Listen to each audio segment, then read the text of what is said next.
दोस्तों, आज का विषय आस्था है।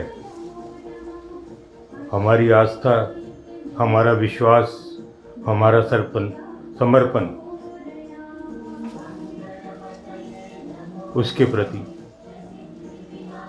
हम चाहे किसी धर्म से हैं, चाहे मंदिर जाते हैं, चाहे मस्जिद जाते हैं, चाहे गुरुद्वारे या गिरजाघर जाते हैं, कहीं ना कहीं हम उसको मानते हैं और उसके लिए हम पूजा अर्चना, इबादत, अरदास करते हैं।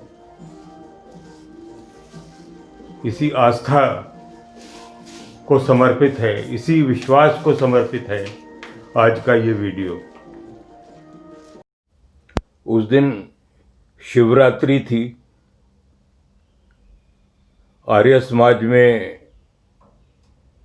शिवरात्रि को ऋषि बोधोत्सव के रूप में मनाया जाता है। तो आर्य समाज में उस दिन फंक्शन था। मैं अपनी पत्नी को आर्य समाज लेके गया।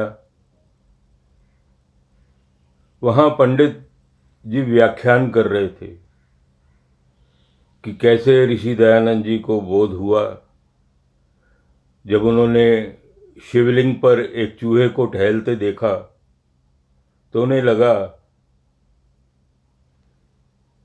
कि शिवलिंग में अगर भगवान है तो वो एक चूहे को भी कंट्रोल नहीं कर सकते।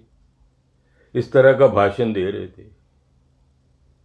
खैर, फंक्शन के बाद हम घर आए तो मेरी पत्नी मुझसे बहुत नाराज हुई।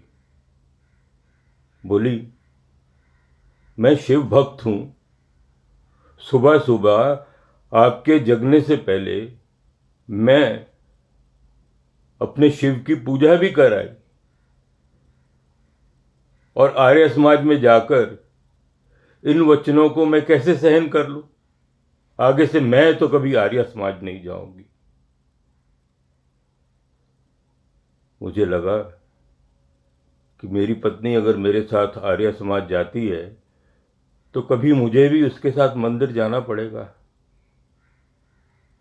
लेकिन मैं तो इससे पहले कभी पूजा की थाली लेकर कभी मंदिर में नहीं गया। वैसे गया हूँगा, बिरला मंदिर वगैरह देखने गया हूँगा, लेकिन पूजा की थाली लेकर कभी मैं मंदिर के अंदर नहीं गया। क्योंकि मेरी परवरिश आर्य समाजी परिवार में हुई थी, तो जिसमें मंदिर में जाना निषेध था, पूजा अर्चना करना, मूर्ति पूजा निषेध थी। खैर, एक दिन मैं चुपके से घर निकला और मेरे घर के पास में है घर के पास में है झंडे वाला मंदिर। मैंने कहा वहां जाकर देखता हूँ, एक बार जाके देखता हूँ। तो मुझे तो पता नहीं था। तो मैंने सोचा मंकी सी मंकी डू। वहां जो एक व्यक्ति कुछ पूजा की थाली ले रहे थे, जैसे वो कर रहे थे मैं उनके पीछे हो लिया। उन्होंने थाली ली, मैंने भी थाली ले ली। वो मंदिर की पंक्ति में जाकर खड़े हुए, मैं भी वहां खड़ा हो गया। आगे चले, हमारा नंबर आया।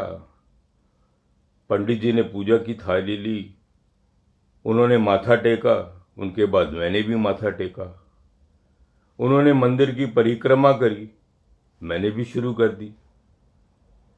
वो परिक्रमा करके नीचे गुफा में गए, मैं भी उनके पीछे हो लिया।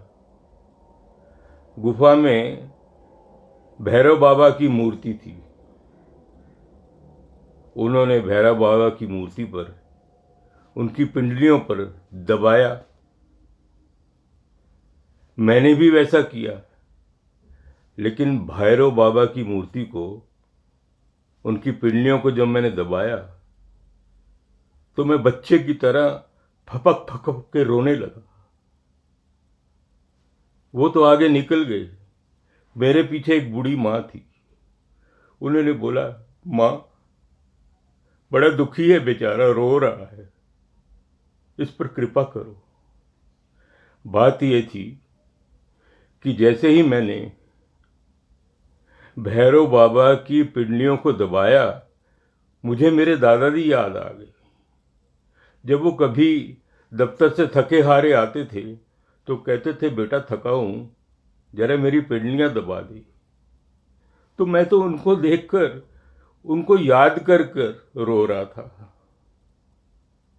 लेकिन मेरे पीछे जो बूढ़ी माँ थी वो सोच रही थी बड़ा दुखी है, तो वो अपनी दुआ दे रही थी। तो कितनी विचित्र बात है, वो व्यक्ति किस कारण से पिंडलियां दबा रहा था मुझे नहीं पता, वो चला गया। मैं किस कारण से दबा रहा हूं मुझे पता है, लेकिन जो मेरे पीछे माँ थी उसे भी नहीं पता था मैं किस कारण से दबा रहा हूं। लेकिन वो मेरे लिए दुआ कर रही थी।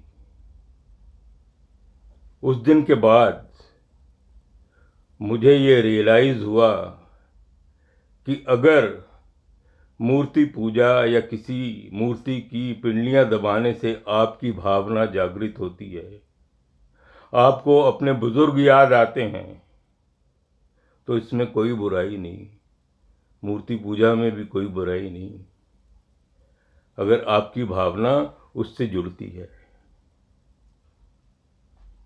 तात्पर्य तो ये है कि आप उससे किस तरह से जुड़ते हो, मतलब उससे लौ लगाने का है। एक बार आपकी उससे लौ लग गई तो समझिए आपकी जिंदगी बन गई। फिर आपकी जिंदगी में कोई कठिनाई होगी, कोई कष्ट होगा, उसका निवारण वो करेगा, क्योंकि आपकी श्रद्धा, आपका विश्वास, आपकी आस्था उस पर है। धन्यवाद।